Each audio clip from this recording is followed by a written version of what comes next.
ಗುರು battery problem ಆಗಿ ಗಾಡಿ start ಆಗ್ತಾ ಇಲ್ಲ. ಇವಾಗ ದೂಕಿ ಸ್ಟಾರ್ಟ್ ಮಾಡುವಂತ ಪರಿಸ್ಥಿತಿ. ಸೆಲ್ಫೇ ಎತ್ಕೊಂತ ಇಲ್ಲ.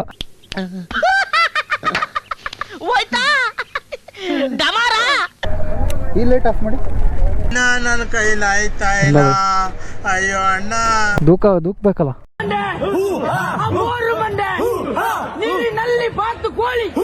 ಬ್ಯಾಟ್ರಿ ಡೌನ್ ಆಗಿದೆ ಬ್ರೋ. ನಾನಂತೂ ಸಿಕ್ಕಾಕೊಂಡಿನಿ ಬ್ರೋ.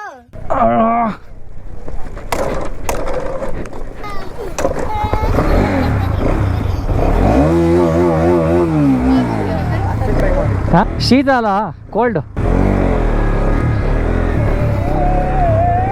ಮಳೆ ಬಂತು ಗುರು, ಮಳೆ ಬಂತು. ಬ್ಯಾಟ್ರಿ ಡೌನ್ ಆಗಿ ಗಾಡಿನೇ ಸ್ಟಾರ್ಟ್ ಆಗ್ತಿರ್ಲಿಲ್ಲ. ಸ್ಟಾರ್ಟ್ ಮಾಡ್ಕೊಂಡು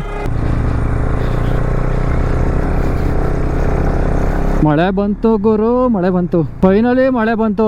ಆದರೆ ನಮ್ಮ ಹತ್ರ ರೈನ್ ಕವರೇ ಇಲ್ಲ. Congratulation brother. ನಾನು ಎಷ್ಟು ಸಲ ಹೇಳ್ದೆ ಅವ್ರಿಗೆ ರೈನ್ ಕೋಟ್ ಹಾಕೊಳ್ಳೋಣ ಅಂತ. ಹಿಂಗೆ ಮಾಡಿದ್ರು. ಇವಾಗ ನೆಂದೇ ಹೋಗ್ತೀವಿ ಕೆಳಗೆ ಹೋಗೋಷ್ಟರಲ್ಲಿ. ಮಳೆ ಇಲ್ಲ ಅಂತಿದ್ರೆ ಗುರು, ಫೈನಲಿ ಮಳೆ ಬಂತು. ಮಾನ್ಸೂನ್ ರೈಡು ಇವಾಗ ಸ್ಟಾರ್ಟ್ ಆಯಿತು. Okay okay okay.